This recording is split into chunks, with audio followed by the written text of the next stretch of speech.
Salam Bapak Ibu Saudara semua. Salam. Kita kembali bersuka cita ada di rumah Tuhan.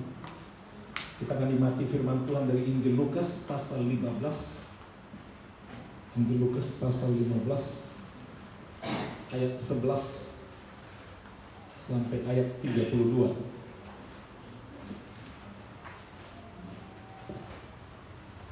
Lukas pasal 15 ayat 11 sampai 32. Mari saya undang bangkit berdiri. Kita baca bergantian, saya mulai dari ayat yang ke-11. Yesus berkata lagi, ada seorang mempunyai 2 anak laki-laki.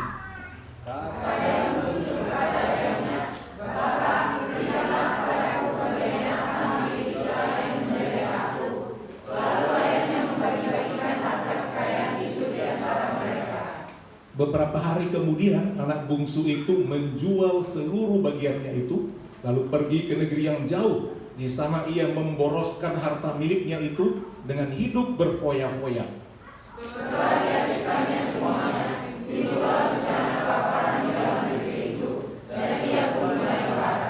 Lalu ia pergi bekerja pada seorang majikan di negeri itu. Orang itu menyuruhnya ke ladang untuk menjaga babinya.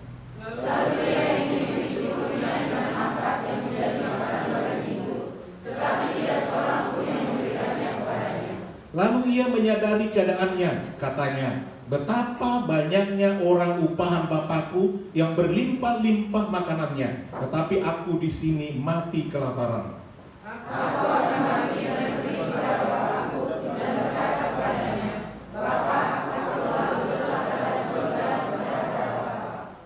Aku tidak layak lagi disebutkan anak Bapa. Jadikanlah aku sebagai salah seorang upahan Bapa.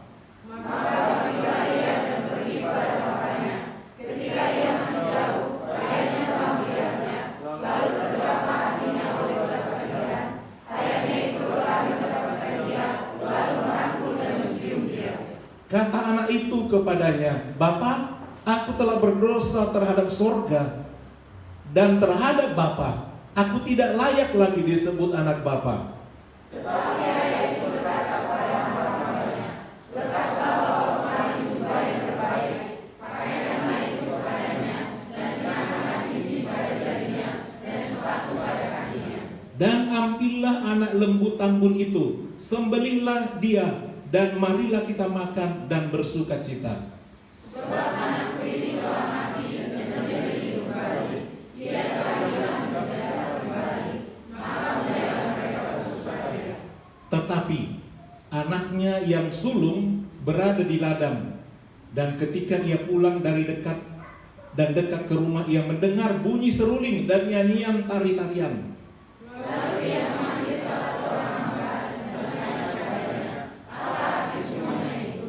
Jawab hamba itu, adikmu telah kembali dan ayahmu telah menyembelih anak lembu tambun karena ia mendapatkannya kembali dengan sehat.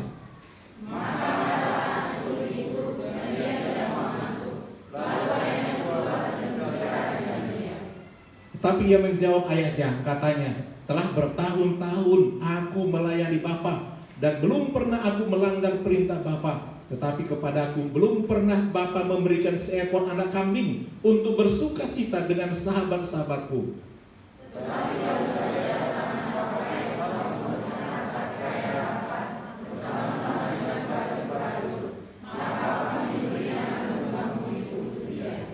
Kata ayahnya kepadanya, anakku, engkau selalu bersama-sama dengan aku, dan segala kepunyaanku adalah kepunyaanmu.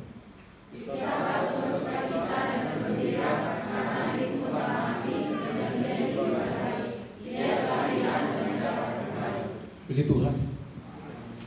Yang berbahagia adalah mereka yang mau mendengar firman Tuhan dan mau melakukannya.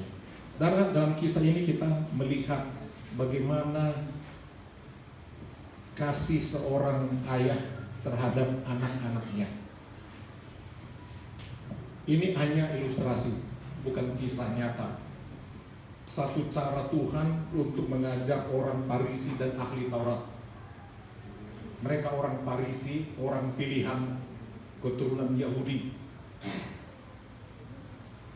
Pasal 15 ini menceritakan bagaimana ada datang orang berdosa dan pemungut cukai selalu datang mendengarkan firman pengajaran yang diajarkan oleh Tuhan Yesus. Mereka menyadari dan mereka boleh bertobat. Dan melihat itu, ahli Taurat, orang Farisi marah kepada Tuhan Yesus. Itu pasal 15 ada 3 perumpamaan untuk mengajarkan pentingnya kita mengenal kasih Bapa dan datang kepada Bapa yang mengasihi itu. Dekat dengan Bapa belum tentu mengasihi Bapa. Kita bisa melihat pasal 15 ini, perumpamaan yang pertama adalah tentang domba yang hilang. Kalau saya baca dari ayat pertama, para pemungut cukai, pasal 15 ayat pertama, para pemungut cukai dan orang-orang berdosa biasanya datang kepada Yesus untuk mendengarkan dia. Jadi mereka datang, orang-orang berdosa. Kalau disebut orang-orang berdosa itu termasuk pelacur, orang-orang jahat. Kemudian bea cukai juga termasuk orang berdosa. Mereka suka melebihkan pajak dan lain sebagainya. Tetapi mereka ingin berubah. Itu sebabnya mereka selalu datang, dan banyak di antara mereka yang menjadi berubah. Ayat 2 dikatakan di sini, maka bersujud-sujudlah orang Farisi dan ahli-ahli Taurat. Mereka tahu firman Tuhan, mereka Farisi, pelayan Tuhan, ahli Taurat, ahli Alkitab, tapi mereka tidak dekat sama Tuhan, tidak mengenal kasih Bapa yang mereka layani. Oleh sebab itu, Tuhan Yesus mau mengingatkan sama mereka dengan cara memberikan 3 perumpamaan. Tapi hari ini kita hanya melihat perumpamaan yang ketiga. Perumpamaan yang pertama di sini diceritakan adalah tentang domba yang hilang. Kalau ada 100 domba, satu saja hilang, si gembala akan cari sampai dapat, kemanapun. Mungkin jatuh di jurang, dia akan terus cari, dan kalau udah dapat, dikatakannya dia gendong, ditaruh di punggungnya, kemudian dibawa pulang ke kandang. Demi mendapatkan yang satu, 99 ditinggal di kandang. Sudah aman di kandang. Satu yang nggak tahu di mana rimbanya. Jadi tinggalkan saja, sebab 99 ada di kandang, satu ada di luar dan dibawa pulang. Dan kalau udah sampai di rumah, dia senang, ajak teman-temannya, syukur, dombaku kesayanganku itu hilang, udah datang, udah balik, yuk makan sama-sama sebagai syukuran. Semua bersuka cita karena yang satu itu. Yang 99 tinggal di kandang nggak disyukuri, nggak ada pesta. Tapi ketika hilang dan balik, dia cari dan dapat, pesta. Itu hanya mau ingatkan bahwa pentingnya kita mencari kalau ada yang hilang. Dan kalau ada pun di dalam, kalau tidak mengasihi Bapa, itu perlu bertobat. Belum juga mengerti. Saudara, digambarkan manusia itu seperti domba dalam ilustrasi yang pertama. Domba yang lemah, tidak digambarkan seperti gajah, seperti harimau, seperti kuda, tapi seperti domba. Jadi binatang digambarkan seperti binatang dan mesti dicari. Sayangnya begitu sayang seorang gembala kepada seekor domba, dia mau mencari mati-matian. Itu menggambarkan manusia yang lemah, tidak tahu pulang, mau pergi sendiri. Yang kedua digambarkan seperti seorang perempuan memiliki dirham. Ada beberapa dirham. Kalau saudara punya Alkitab, di bagian belakang ada ditulis itu kamus Alkitab. Kalau saudara lihat situ ada kata dirham. 1 dirham itu 8 gram emas. 1 mata uang nilai beratnya 8 gram emas. Lumayan ya. Untuk uang pada zaman itu yang berlaku. Nah, 1 hilang. 1 koin 8 gram emas. Lumayan. Dari sekian banyak uang, 1 aja jatuh hilang. Dia cari sapu untuk mendapatkan koin itu. Kalau udah dapat, dia senang sekali dapat kembali 1 dirham yang hilang itu. Artinya dia pasti mencari. Nah, yang kedua ini menggambarkan bahwa manusia itu seperti 1 dirham emas. Atau hilang cincin saudara, pas saudara repot mencari ya. Handphone saudara aja nggak tahu di mana diletakkan, pasti tolong hubungi nomor ini, kita cari di mana bunyi getarannya. Kita akan cari sampai dapat, dan kalau nggak dapat ngomel-ngomel, itu manusia. Nah, demikian juga perempuan ini mencari dan dia dapat, dia senang. Undang teman-temannya, yuk syukuran. Udah dapat lagi uang dirhamku itu 1. Memang 1 yang hilang, tapi itu berharga bagiku. Digambarkan manusia yang kedua seperti 1 dirham emas. Yang ketiga, yang tadi domba yang hilang dicari. Untuk dirham yang hilang dicari. Tapi anak yang hilang nggak dicari. Nggak dicari. Untuk binatang hilang dicari. Ditinggalkan 99. Untuk dirham yang hilang, yang masih di puro-puronya, diamkan, dicari yang hilang itu di mana. Sampai dapat. Tapi ketika anak hilang, digambarkan ada 1 bapak yang kaya, punya 2 anak. Kritis juga punya 2 anak, jantungan, punya sifat berbeda. Si bungsu tahu bapaknya kaya. Bungsu artinya paling kecil.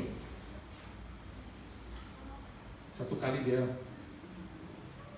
tidak mau diikat dengan berbagai peraturan. Banyak loh jemaat tidak mau diikat dengan peraturan di rumah Tuhan ini. Pak, berbagilah harta warisan yang menjadi bagianku. Dia sudah tahu betul peraturan itu, kalau punya anak berapapun pasti bagi nanti harta. Itu kurang ajarnya. Paling kecil tapi bertingkah. Si bapak enggak kasih komentar. Dalam ayat tadi dikatakan, oke, mari duduk sama-sama, ini abangmu, si sulung, ini adik.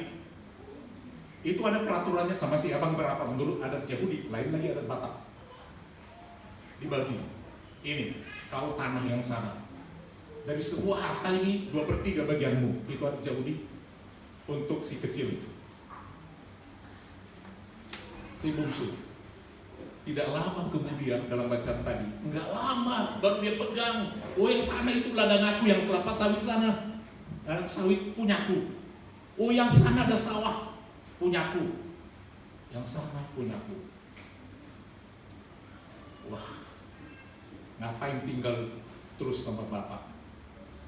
Aku sudah dapat bagianku, udah dikasih kok, nggak pakai ngancam, nggak pakai bunuh, sekali minta langsung dikasih. Betapa baiknya. Anak cuma 2, paling kecil. Hati-hati punya anak yang paling kecil, agak manja ya. Apa yang terjadi selanjutnya? Nggak lama kemudian dijual. Rupanya banyak orang meminat, cepat laku. Biasanya membeli murah, menjual susah. Langsung dapat harga yang cocok. Dijual semuanya, banyak uangnya. Bapaknya kaya. Dengan uang tunai di tangannya, dia pergi ke negeri yang jauh, bukan dekat. Kalau dia tinggal di Batam, bukan di Nagoya tinggal. Pergi ke negeri yang jauh. Dia bebas di sana hidup, berfoya-foya. Saudara, kalau megang uang itu seperti punya sayap, saudara. Lagi banyak uang, yang orang pikirkan adalah kepuasan dirinya untuk bersenang-senang. Itu manusia. Jarang orang kalau dapat uang berpikir bagaimana ini untuk Tuhan, untuk orang tua, untuk pelayanan. Nggak berpikir begitu. Langsung berpikir dia, oh ini cocok ini buat cewek, oh ini buat jalan-jalan. Belum pernah aku ke sana, ke Danau Toba, belum pernah. Cocok ini buat ini buat ini. Pokoknya minum semua berfoya-foya. Habis uang. Kita nggak pernah tahu habis uang. Kalau begitu banyak, gampang keluar. Makin banyak uang kita, makin gampang kita ingin membeli.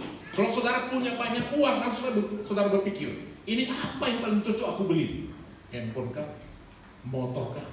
Apakah? Pasti selalu bercerita beli. Jarang orang investasi uang. Oh, aku mau buat itu jarang. Anak ini pun yang paling kecil demikian, sangat manja. Semua tidak lama kemudian habis. Dan tepat pada ketika itu udah habis, terjadi bala kelaparan di negeri itu. Artinya semua ekonomi kritis di negeri yang jauh itu sangat sulit ekonomi, sehingga membuat kelaparan orang semua. Bisnis apapun tidak jalan. Mau buka usaha nggak bisa karena lagi semua sulit bisnis. Mau buka usaha pun nggak ada lagi uang. Semua orang menjauh, tetapi perut tidak bisa berkata nanti makan. Dan dengan kelaparannya dia mencoba mencari pekerjaan. Namanya lagi musim kelaparan, perusahaan tidak ada yang jalan, industri apapun tidak ada. Satu-satunya dia jumpa dengan seorang peternak. Tentu bukan anak Tuhan, sebab babi untuk orang Yahudi adalah binatang haram. Berarti mereka bukan orang percaya. Pak, mau kerja, mau cari kerja, pergi ke ladangku. Kerjamu adalah menjaga babi-babiku, kasih makan. Di situ sudah banyak pegawai-pegawai, ayo bergabung di sana kerja. Yang tadinya orang kaya, pakaiannya bagus, makannya enak, foya-foya juga dengan harta yang diberikan dari orang tua peninggalan. Semua tidak ada, udah lapar. Ya, yang tadinya dia tinggal dengan gadis jadi cantik, orang-orang yang enak, menyenangkan, makan enak, semua orang-orang happy. Sekarang tinggal di antara babi-babi. Gak tahu kalau yang babi sangat bau. Itulah setiap hari temannya, setiap hari. Bukan hanya dia, ada lagi juga penjaga-penjaga babi yang lain. Dia lihat makanan babi itu dari sisa-sisa ampas-ampas dikerjakan oleh teman-temannya. Dia ikut kerja. Ada yang membersihkan, memandikan babi, bersihkan kandang, kumpul kotorannya, memasak ampas-ampas makanan dari sisa makanan orang, dari sayur-sayuran dicacah semuanya. Mereka masak, lapar sekali. Semua ada tugas siapa kasih makan. Seperti di Pulau Bulan ada tugas untuk mandikan. Di peternakan babi di Pulau Bulan ada ngasih makan, ada nyuntik, ada dokter hewannya. Semua bekerja dengan baik. Dia bilang sama temannya, "Woi, kasih dulu aku dikit makanan babi itu, lapar. Kau mau makan ini?" Ketahuan nanti sama bos, ini untuk babi. Kami aja kalau lapar mau makan ini gak berani loh. Kalau minta-minta tak bisa. Ini memang buat babi. Awas lu si CCTV. Ketahuan kasih makan jatah buat babi, buat kau, habis semua. Dia pun sangat sedih sekali. Wah, lagi merenung. Dia merenung pada waktu itu. Dia mulai menyadari, langsung teringat bapak. Ya. Dia langsung teringat kepada ayahnya.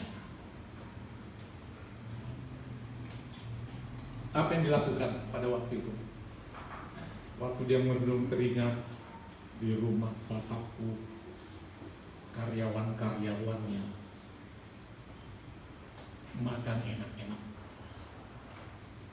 Ya, aku di sini kelaparan. Ya, karyawan bapakku makan enak-enak. Aku anaknya makan ampas babi aja nggak bisa. Dia menjadi sadar, setelah merenung dia menjadi sadar. Aku sudah salah, tinggalkan bapakku. Hati-hati anak muda mau bebas-bebas ya. Aku udah tamat SMA, mau merantau ke Jakarta. Aku mau ke Kalimantan. Boleh.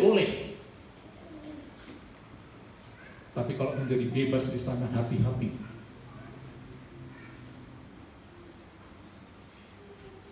Ya, dia langsung bayangkan bapaknya, bayangkan rumahnya, tempat tidurnya yang enak.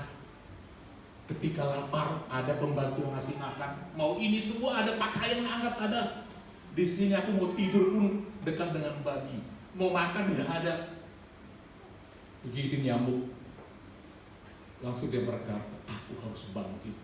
Mudah-mudahan bapakku pasti menerima aku. Walaupun bagianku nggak ada lagi.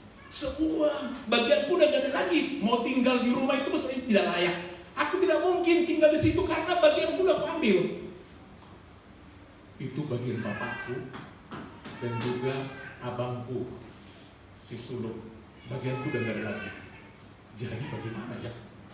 Tapi mudah-mudahanlah aku melamar untuk bisa kerja di perusahaan bapakku. Ya, dia mengemis, dia meletakkan dirinya sebagai orang asing. Mudah-mudahan aku bisa bekerja di sana. Kalau tadinya anak semua beres. Supaya pemuda remaja tahu menghargai bapak mama ya, yang cari makan. Seperti itu. Anak sekarang ini ingin bebas. Pak, aku mau ini, aku mau ini, aku mau ini. Nggak tahu nafas bapak mamanya Senin Kemis untuk cari uang buat kebutuhan klien. Ya, ini fakta. Ya. Semua aku pikir, setiap anak pikir, aku paling penting pak, aku paling penting pak, aku paling penting pak. Mungkin kalian nggak berpikir, apa buat adikku kalau kalian 7? Apa buat si ini, apa buat si ini, apa nanti buat keperluan bapak mama. Mungkin kalian nggak pikir. Yang kalian pikir, aku harus the best. Itulah anak sulung itu, anak bungsu tadi. Dia pulang, mudah-mudahan aku diterima. Kemudian dia bangkit dari tempat itu. Udah, aku pulang, aku resign dari perusahaan ternak babi ini. Pulang aku bangkit. Mudah-mudahan aku diterima. Waktu dia sampai, ya, dia sudah berdoa dalam dirinya, aku telah berdosa terhadap surga. Orang yang tinggalkan Tuhan menyadari telah berdosa terhadap surga. Artinya kita telah tinggalkan surga. Yang kedua, aku telah berdosa terhadap bapa, terhadap orang tua yang membesarkanmu. Itu dosa yang paling mengerikan. Berdosa terhadap surga, tempat kita, tujuan kita terakhir. Yang kedua, berdosa terhadap bapa. Hati-hati pemuda remaja yang suka lawan bapa. Kalian tidak tahu pergumulan seorang bapak di luar untuk mencari nafkah. Kalian mungkin hanya melihat ibu kalian yang begitu telaten menjaga, kalau demam, kalau sakit menyuap, memandikan. Tapi jangan lupa yang mencari nafkah di luar. Mama tidak punya uang kalau bapak tidak kasih. Mama tidak bisa beli susu kalau bapak tidak kasih. Seringkali orang tidak menghargai bapaknya, lebih sayang sama mama, sikit-sikit mama. Ya, ini fakta. Lupa sama ayah. Aku telah berdosa. Ini penting menyadari ya, bahwa surga tertutup bagi orang yang lari. Bahwa hati bapak tetap memikirkan anaknya. Dan ingat, tidak selalu bapak mencari anak. Ya, nggak selalu. Kalau mau lari-lari, mau pergi. Itu bapak. Kalau mama lain. Baru pergi dikit. Pakai feeling dia, terlalu emosional. Aduh, anakku juga nggak makan. Mau makan aku nggak sanggup. Waduh, nggak tahan. Kalau bapak, biar pergi. Itu bapak, biar tahu rasa. Dan benar pergilah anak itu. Tapi apa ketenang bapak kalau pergi anak? Enggak. Bapak simpan di hati. Kalau mama nggak simpan, keluar di air mata. Bapak simpan di hati. Kita berdoa juga. Ya, itu bapak, hati bapak. Kalau hati mama kan cengeng. Kalau bapak tegar tapi di hati yang nggak nyaman.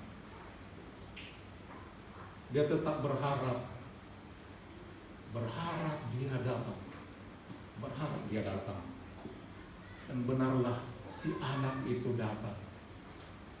Dia udah bilang, kok nanti aku sampai sama bapakku, aku langsung minta maaf, Bapak, aku udah berdosa terhadap sorga, di mana Bapak selalu cerita tentang kebaikan Bapak di sorga. Aku udah berdosa. Yang kedua, Bapak, sampai sembah-sembah kaki bapaknya, aku telah berdosa terhadap Bapak. Selama ini aku kejam sama Bapak. Aku nekat minta harta warisan bagianku, padahal Bapak masih sehat. Bapak masih kuat, masih bisa memimpin perusahaan, semua beres. Tapi aku tega, padahal aku anak paling kecil. Pulangkah ya Bangku? Aku pergi, aku minta, dan Bapak begitu baik, langsung kasih semua. Itu Bapak. Bapak tidak pernah pikirkan hitung-hitungan buat anak. Ingat, pemuda remaja, ya, apapun Bapak kerjakan demi kalian yang mau kuliah, Bapak kerja. Apapun pekerjaannya, berusaha. Apapun. Kalian minta beli handphone, ada kalian gak dikasih? Ada? Mungkin handphone kalian canggih, handphone Bapak kombet.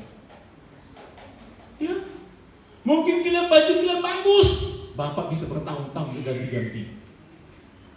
Itu Bapak.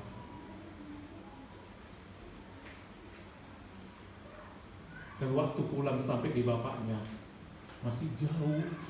Rupanya Bapak selalu menanti-nanti. Iya, dari jauh nih. Gaya-gaya jalannya kayak jalan anakku, si bungsu. Siapa dia? Makin muda, tapi kok kurus sekali. Kurus. Aduh, kurus kali, jelek kali. Gaya jalannya kayak dia. Di situ dia mendekat. Langsung ayat tadi katakan, ayahnya langsung berlari. Itu anakku. Dia peluk anak itu.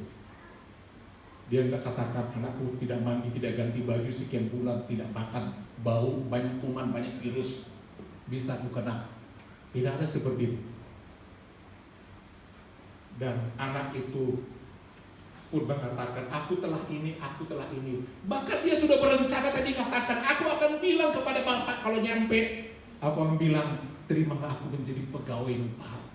Aku tidak layak lagi disebut anak, sebab semua bagianku sudah habis. Pakailah aku menjadi pegawaimu. Ketika dia bilang, aku telah berdosa, belum sampai dibilangnya, aku ingin bekerja sama Bapak, langsung bapaknya diam. Langsung dia bilang, panggil karyawan garaj. Woi, sini dulu, ambil jubah, ambil cincin, ambil sepatu, bahasa aslinya sendal, artinya alas kaki. Ambil, pakaikan sama dia, tentu mandi dulu.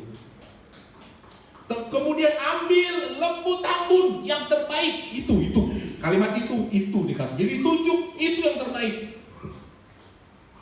Yang masih muda, masih sehat, sembelih, sambut anak ini. Langsung si bapak itu berkata, sebab anakku ini telah mati, tetapi dia hidup kembali. Menurut dia, memang secara fisik masih hidup, tetapi secara rohani anak itu telah mati, namun dia hidup kembali. Kenapa dikatakan mati? Telah berdosa terhadap surga dan orang tua, telah hidup berfoya-foya boros, itu dosa, udah mati. Rohani tidak ada lagi. Tadi ada kesaksian, ya, tadi anak lahir kurang diurus sama si bapak. Itu bapak yang hilang, gak pernah kebaktian. Di luar konteks ini, itu bapak yang hilang. Ya, bapak gembala sampai tunggu nanti tuh. Tadi kepengen tahu anak itu lahirnya beratnya berapa, ditunggu gak sama si bapak. Namanya siapa, cewek atau cowok? Bapak gembala tadi tunggu. Mungkin terlalu grogi di depannya, sehingga tak lengkap. Gak apa-apa. Dengar anak Bapak Gembala tunggu, si Bapak datang gak? Bimbingan gak? Ini penting kita mengajar supaya jangan ada Bapak yang terhilang. Amin? Amin? Ini penting. Jangan taunya punya anak. Memang susah punya anak kadang-kadang ya. Kebetulan mereka gampang dapat. Udah 2. Pertama laki-laki sehat, gak tahu yang keduanya. Kadang-kadang orang meremehkan yang gampang itu. Ya, begitu gampang. Tanggung jawab siapa itu? Bapak yang hilang. Ada di gereja kita ini lagi yang lain, bapak-bapak yang hilang.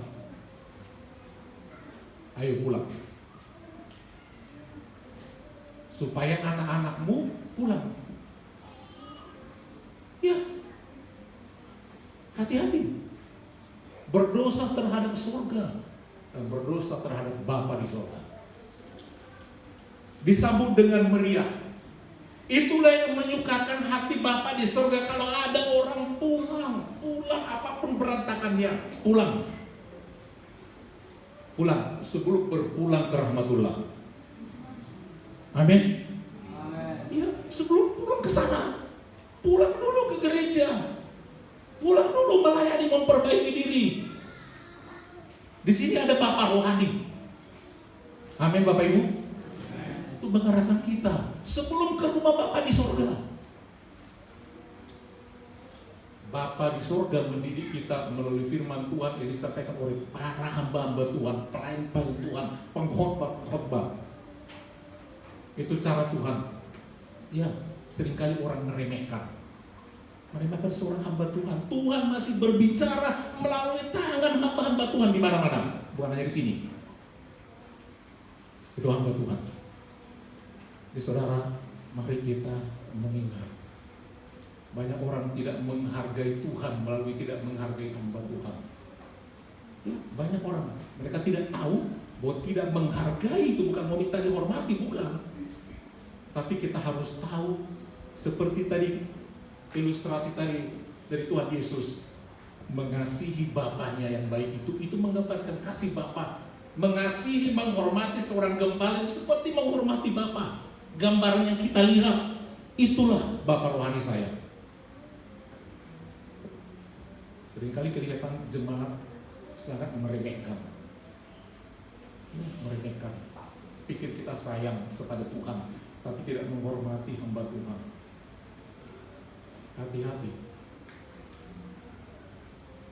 Ya, hati-hati melalui sikap kita, ucapan kita. Harus menjaga cara pengucapan kita, cara menghargai kita, menghargai orang yang patut dihargai. Siapapun, baik pemerintah, baik pejabat, orang-orang tertentu yang punya kedudukan, kita harus tahu menghormati. Kalau kita mau diberkati oleh Tuhan. Berapa waktu yang lalu, ketika 2 suku malam, Bapak Gembala cerita mau jelang-jelang akhirnya tentang kesulitan kami begini kesulitan. Mau berinisiatif untuk membantu hamba Tuhan, jangan langsung tunjukkan diri. Di gereja kita ini ada majelis. Kalau ada usul, jangan langsung demonstratif, tunjukkan diri. Kemarin Bapak Gembala kaget juga, ada seseorang berdiri di sini, langsung bawa kardus. Ayo kasih ini. Gimana itu? Bukan tipe gereja kita kayak begitu ya. Gimana harga seorang hamba Tuhan seperti itu ditaruhkan? Hati-hati. Kita memberi itu nggak perlu tahu tangan kiri orang lain tahu, dan kita nggak perlu pamer seperti itu. Lakukan aja kewajiban. Apa yang menjadi milik Tuhan ya kasih udah. Apa milik raja kasih milik raja, milik kaisar kasih milik kaisar, milik fakir miskin kasih jatah fakir miskin, yatim piatu kasih jatah dia. Cukup itu. Kita harus tahu menghargai Bapa di surga. Aku telah berdosa terhadap surga, aku telah berdosa terhadap Bapa. Si bapak itu gak bilang, iya, nggak ada. Aku mau jadi pegawai bapak, nggak dijawab. Langsung dia katakan, kau tetap dalam batinnya, kau tetap anakku. Mana mungkin kau jadi pegawaiku? Kau tetap darah dagingku. Kau pulang, dikasih cincin. Apa cincin? Cincin satu tanda ikatan penghormatan. Di situ ada meterai. Dikasih jubah, tanda kembali sebagai anak pengakuan, dia dilindungi. Dia dikasih sepatu supaya dia tetap berharga. Dia dipulihkan. Itu dipulihkan, bukan jadi pegawainya, bukan, tetap menjadi anaknya. Itu kasih Tuhan. Jangan kita seperti anak yang sulung. Itu gambar orang Farisi, ahli Taurat. Si sulung yang paling tua, tahunya dia menempatkan dirinya sebagai pegawai bapaknya yang harus juga mendapat upah. Itu sebabnya ketika dia pulang, dia hanya meletakkan dirinya sebagai pekerja bapaknya. Dia pulang dari ladang, capek. Terus dia dengar ada bunyi seruling, ada bunyi tari-tarian. Meriah sekali, ada apa di rumahku? Kok bapak nggak bilang-bilang, aku anak paling tua, bikin acara syukuran atau apa di rumah, kayak undang tetangga, kenapa aku nggak dibilang? Dia kaget. Ya, ada pegawai bapaknya di situ. Mas, ada apa di rumah? Itu adikmu, adik mas baru pulang. Ya, pulang ada syukuran di rumah. Wah, dia emosi langsung. Wah, emosi. Yang kedua ini anak yang terhilang di rumah. Kalau anak yang bungsu terhilang keluar, ini anak yang terhilang di dalam rumah. Dia memang orang rumah, tapi seperti pegawai dia, bekerja di ladang. Dia marah, langsung dia nggak mau masuk ke rumah. Ketika didengar suara si abang, si sulung marah-marah, si bapak keluar. Sulung, kenapa kau marah-marah? Aku bekerja sekeras-kerasnya, sama bapak kerja. Tapi tak pernah bapak kasih sama aku seekor kambing untuk disembelih dan kami makan dengan orang-orang senang-senang. Tapi baru saja anakmu itu yang kau manja-manjakan itu, udah kau kasih harta semua sama bagiannya, dia berfoya-foya. Bahkan tidak diceritakan anaknya kisah di atas bahwa dia bermain sama wanita-wanita nakal. Dia bilang, bermain sama wanita-wanita tidak beres. Kau terima pulang dengan sambutan seperti ini. Aku gak pernah lakukan itu loh. Aku gak pernah minta warisan. Aku gak pernah berfoya-foya. Aku kerja keras di rumah bapak. Aku tidak terima. Aku tidak mau masuk ke rumah. Aku tidak mau masuk ke rumah. Dia tetap di luar, pesta berjalan. Ini gambaran apa? Orang Kristen yang tidak mengasihi, tidak berusaha membawa orang lain datang ke gereja. Biarkan dia di situ, mabuk dari situ, mati dari situ. Dan kalau dia datang, hati-hati. Siapa yang paling parah? Anak sulung paling tua atau anak bungsu? Pada endingnya, siapa lebih parah? Siapa? Anak sulung. Jangan miliki dendam, iri, dengki, benci. Buang itu semua. Kalau ada jemaat yang macam-macam, tahu usah dulu jas, tahu usah dulu hakimi. Usahakan bagaimana supaya datang. Kalau saudara anggap dia sebagai domba, bawa dia. Pak, udah lama nggak kebaktian. Ada lu jemaat di sini udah lama kali nggak kebaktian. Anggap dia seperti domba, supaya dia balik lagi. Atau anggap dia seperti yang kedua tadi apa? Dirham. Terhilang, cari dia. Ya, cari. Tapi kalau saudara menganggap dia seperti anak yang terhilang, hilang, mana mau saudara. Nah, biarin aja. Si bapak kan tadi begitu. Biarin. Dan memang mudah-mudahan Roh Kudus menjamah mereka. Mereka sadar, mereka merenung, telah berdosa terhadap surga. Aku telah berdosa terhadap Bapak Gembala. Selalu aku bersaksi, kalau ibadah sektor di rumahku, aku bilang begini, ya aku tidak datang karena begini. Terus begitu, selalu bohong. Aku begitu bohong, itu kan berdosa. Dan dia tiba-tiba nongol. Bagaimana saudara menyambutnya? Salah, puji Tuhan. Yuk. Kalau perlu traktir makan atau minum. Amin. Kan begitu tadi si bapak tadi. Anak yang hilang itu pulang dikasih apa? Dikasih tonjokan atau hinaan. Mana ada? Apa nyokannya? Kasih makan, kasih pakaian, kasih sepatu, kasih cincin. Jadi tugas kita adalah mencari domba itu. Amin.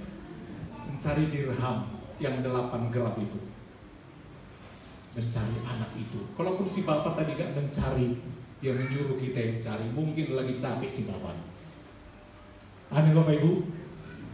Amin. Gereja kita ini harus penuh dengan orang-orang yang hilang itu ditemukan lagi. Seperti sukacita saudara kehilangan dompet dan ketemu. Sukacita enggak? Sedangkan ATM-ku berapa di situ? Ini. Kan begitu kan? KTP-ku, STNK-ku, macam-macam lah. Kartu vaksinku. Entah apa lagi lah.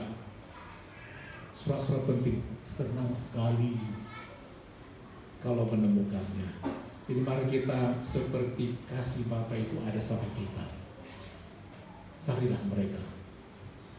Dan upahmu besar di surga. Amin Bapak Ibu. Kalau ada akhir-akhir ini udah mulai mau pergi, menjauhi Bapa di surga, hati-hati. Nanti akan terjadi apa di kejauhan? Di negeri yang jauh apa yang terjadi? Kelaparan. Dan kalau udah lapar, selain kelaparan, cari kerja gampang. Hidup paling senang di mana? Di rumah tetangga. Coba bayangkan anak muda. Hidup paling senang itu tinggal sama siapa? Di rumah tetangga. Sehari 2 hari main boleh lah, 3 hari tendang. Di rumah kawan, geng, sahabat, sudah bilang ini sahabat. Tunggu, sehari 2 hari.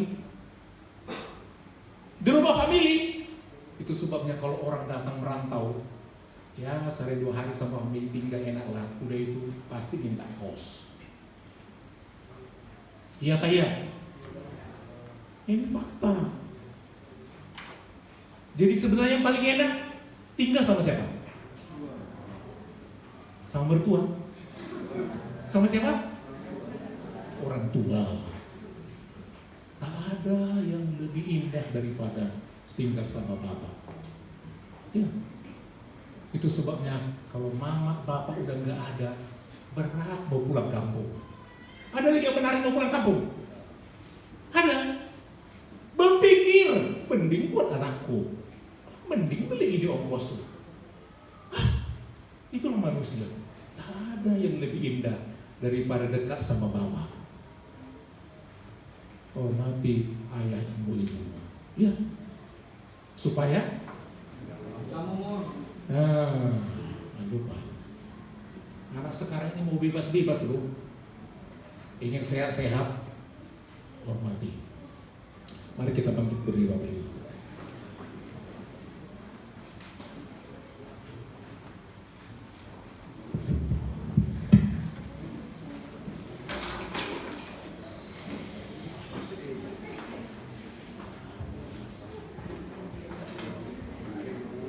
Satu pujian, Engkau Bapa yang mengasihiku, tak kau pandang bentuk dan rupaku.